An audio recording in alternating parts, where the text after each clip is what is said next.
আসসালামু আলাইকুম, কেমন আছেন সবাই? আশা করি ভালো আছেন। আল্লাহর রহমতে আমরাও ভালো আছি। আবারও চলে আসলাম আপনাদের মাঝে আমার আরেকটি নতুন ব্লগ নিয়ে। এই তো সকাল সকাল মেয়েকে নিয়ে স্কুলে চলে এসেছি। আজকে হচ্ছে আমার মেয়ের ক্লাস 4-এর প্রথম অর্ধবার্ষিকী পরীক্ষা। আর এই ক্যান্টনমেন্ট স্কুলে আর কি আমার মেয়ের প্রথম পরীক্ষা।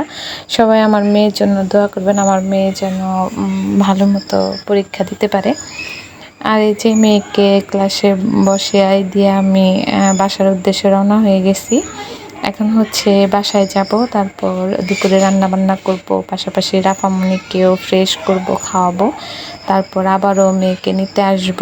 মেয়ের হচ্ছে 2.5 ঘন্টার পরীক্ষা। 2.5 ঘন্টার মধ্যে আর কি 100 মার্কের পরীক্ষা আর কি।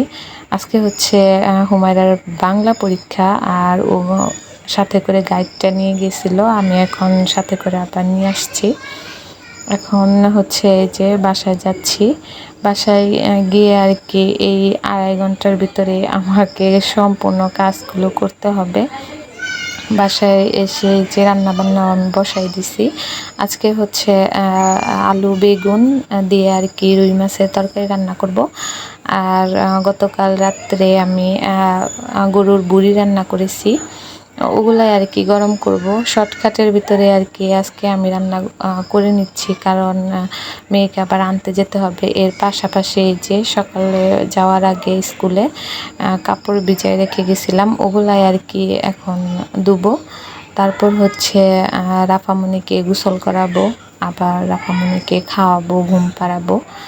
সব মিলিয়ে আর কি কাজগুলো তাড়াহুড়ার ভিতরে করছি। মেয়েকে বলে আসছি যে মা তুমি স্কুলের বাসে করে বাস স্ট্যান্ডে চলে এসো, আমি তোমাকে ওইখান থেকে আর কি রিসিভ করব, কারণ আমার তো এই কম টাইমের ভিতরে আবার স্কুলে যাওয়া সম্ভব না। এদিকে আমার রান্নাটাও কমপ্লিট হয়ে গেছে। এদিকে আমি গরুর বুড়িটাও আর কি গরম করছিলাম। আর একদিনে তো আর রান্না করে আর কি খাওয়া যায় না, কারণ এগুলো হচ্ছে যত জাল পাড়া যায় তত আর কি মজা লাগে। এখন আমি রাফামণিকে আর কি গোসল করাবো। এই যে আমার ঘরের অবস্থা, কাজ করে আর কি সারতে পারি না। অনেকে বলতে পারেন যে এত ছোট ফ্যামিলির মধ্যে কি কি এমন কাজ থাকে। অনেক কাজই থাকে। 2টা বাচ্চা নিয়ে আমি অনেক কাজ করি, সারাদিন আর কি টুকটাক করতেই থাকি। মেয়েকে ঘুম পাড়ায় রেখে আসছি শাশুড়ির কাছে। এই তো তাড়াহুড়া করে আবার হুমায়রাকে নিতে আসছি।